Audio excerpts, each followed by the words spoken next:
Good morning! Ay nako, marami na mag-aagawan sa bed na to. Bale, DIY bed nga po pala ito. Mga huling pinagtabasan po yan ng foam na pinagpatong-patong. At kung matagal ka na po sa channel ko, ay alam nyo na po yan kung anong klaseng foam yan. Pero sa mga bago pa lang, bali huling pinagtabasan po yan ng mga foam. Ang tawag po namin dyan ay balat. Dyan po ako nag-umpisa. Yan po yung mga tinitinda ko noong unang panahon. Panahon pa ng hapon. Charot. Yan po kasi yung pinakantatak ng mura pero hindi basura. Na makikita nyo po sa logo ko. At kung tinatanong nyo po kung matibay po yan, yes, mas matibay pa po yan kesa dyan sa kulay blue na yan. At karamihan po ng mga tao, ang pagkakaalam nila kapag kulay blue ang foam, ay yun ang pinakamatibay, hindi po. Ay mga vlog po ako niyan. Halukayan nyo lang yan sa mga video ko, makikita nyo po yung mga vlog ko. Ginagamitan po pala namin yan ng rugby para po dumikit. Kung sa tibay, mas matibay pa yan sa relasyon nyo. Yan po talaga yung sinasabi ko na items namin na mas matibay kesa sa relasyon. Nakakatawa man, pero ang mura lang po kasi niyan, pero matibay. Pagkakaiba lang po niyan sa iba, ay buo po yung foam, yan po kasi hindi. Pinagpatong-patong, pero po yung tibay niyan, laban na laban po yan. Kung wais ka, mas pipiliin mo pa rin yung mura, pero hindi basura. At marami pa po naghahanap sa amin yan sa ngayon, kaya lang wala na po ako maibigay dahil limited lang po yung ganyang klase ng foam. May mga vlog pa nga po ako noon na sinabi ko talaga doon na, naku, patay ka na, buhay pa yung foam na yan. Ibang klase po kasi talaga yung hard foam na yan. 8 to 10 years warranty po yan, depende po sa paggamit. Mahal talaga po yan kapag kayo buo po ang mabibili ninyo. Eh dahil nga ako, DIY nung una, kaya mas mura lang po siya. Hindi nyo na mapapansin yan kapag nalagyan na po yan ng cover. Nakakalungkot man, pero sa totoo lang, marami na rin po kami mga client na patay na po sila pero buhay pa yung mga foam na in-order nila sa amin. Parang 14 years old pa lang ako noon, ilang taon na ako ngayon, 38 na ako. Kung matibay po yung kulay blue na yan, mas matibay po yung yellow. Again, wala po sa kulay ang tibay ng foam at marami po akong vlog niyan. Nasa pisil po yan. Parang pagpipisil mo sa taong gusto mo makasama habang buhay. Ganon. Kaya nga lang, kung makakakuha sana ako na maraming ganyan, pwede pa ako magbenta ng per piece po yan. Mura lang sa akin, parang 1.5 lang. Ang sa ganon, yung mga medyo walang budget, pwede sila maka-avail ng ganyan. Ilalatag lang po nila kapag nasa sala sila. Po talaga yung binibenta ko noong nagbe-vendor pa lang po ako. As in, nagtitinda po ako sa langsangan. Ilalatag ko po yan at binibenta ko lang po ng 800 pesos pataas kasi mura pa po yan noon. Ngayon kasi may kamahalan na din siya. So, ganyan lang siya, patong-patong, ayan, magdidikit yan dahil nga may rugby yan. Pero mawawala rin naman po ang amoy ng rugby niyan kinatagalan. Bali nasa 2 to 3 inches po ang kapal ng bawat isa niyan. Papatungin lang po namin hanggang sa makuha pa namin yung kapal na gusto namin or yung gusto ng kliyente. Pero kapag gumagamit po kami ng ganyang klase ng foam, sinasabi po agad namin sa mga client namin. Sa ngayon po kasi bihirang-bihira po yan, kaya yung buong foam po ang binibigay namin sa mga client namin sa kasalukuyan. At susukatin po natin yan para makita ninyo kung bet po ninyo yan.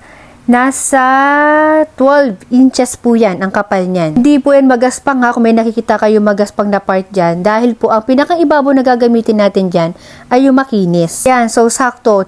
12 inches thickness po siya. Pinatahian ko na kagad ng cover to at ito po ang naging finish niya. Ayan. Bali may bed frame po yan na kasama na napanalunan lang po ng tatay ko. Yung pinakang mattress po talaga niyan ay namay na po kaagad sa amin ng mga walk-in client namin. Kaya ginawa na lang po namin ng bagong mattress. Dahil kagaya po na binibili nyo sa amin, ayan, double cover din po yan, pinagawan ko, ayan. At ang ginamit po namin cover po dyan ay kino-cover po namin sa mga sofa na ginagawa namin. Laban na laban po talaga yan sa tibay. And 24 inches po from floor po ang height po niya, kasama na po yung mattress. Sinesting ko nga pong upuan yan, isaktong-sakto lang, tamang-tama lang. Sa mga gusto po magmana, sa screen po na niya ang aming contact number, i-PM nyo lang po ako. Sino po yung unang makakapag-down, sa kanya ko po ibibigay. Bala, ang size po niyan ay 60 by 77 inches. Huwag ka na magpatumpik-tumpik pa, mag-PM ka na kaagad dahil unahan lang po talaga yan. Pero kapag pinost ko na po yan sa aking FB page, Relaxing Cheers Vlogs.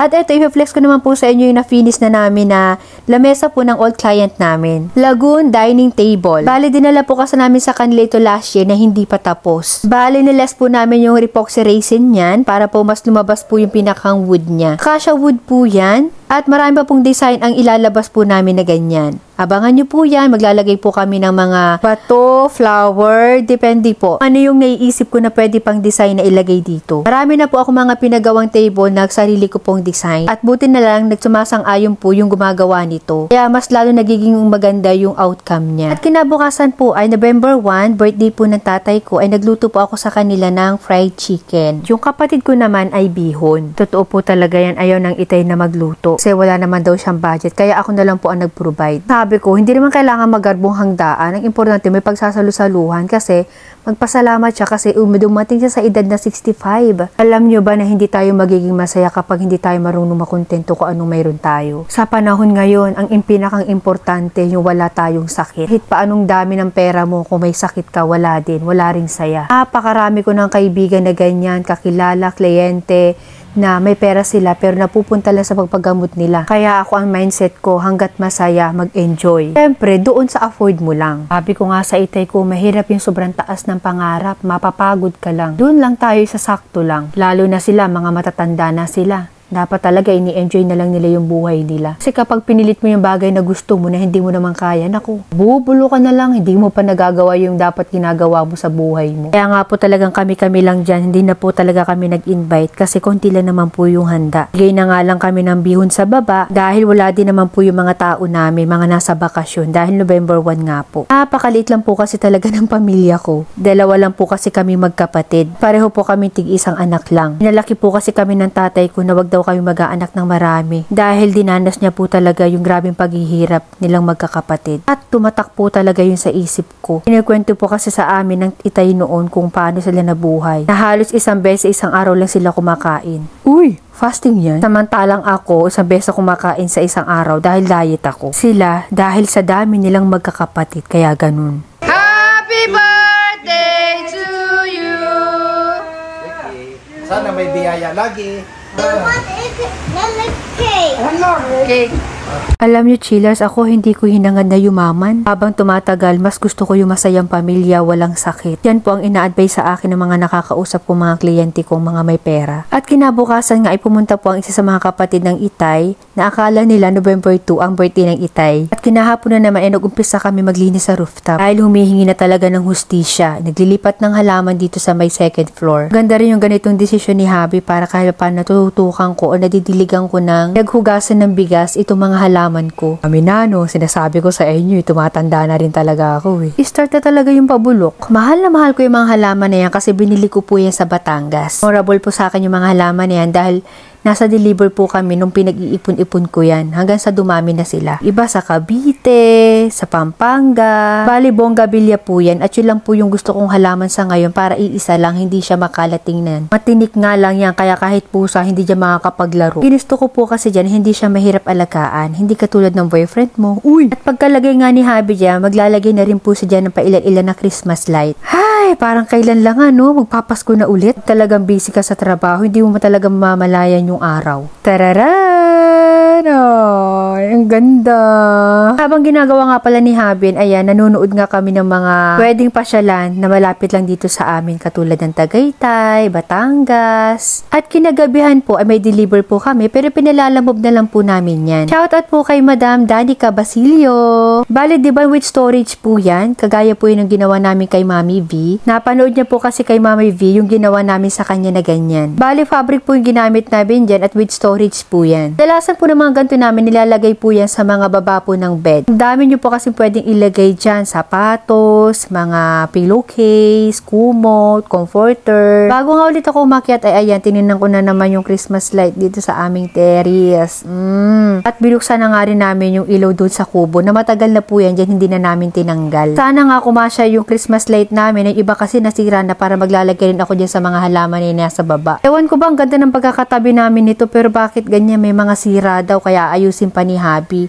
Ayan yung box na yan na itim, dyan namin nilagay yan. Po kasi yung mga Christmas light namin last year. Kadalasan kasi ng mga Christmas light, aminin nyo, taon-taon bumibili dahil nasisira, kaya itinabi namin ng maayos. And today, November 4, 2024, itutuloy na namin yung paglilinis namin sa rooftop. Hindi ko na nga nakuha ng video na palipat na po namin yung kubo dito sa gitna ng rooftop. Maganda na po kasi ulit tumambay dito, lalo ngayon November hanggang February. Alam nyo na, nagsisimula na ang malamig na simoy ng hangin at yung kalaman kalamansi ng itay. Naku, kami nila nagsasawa kapipitas dyan.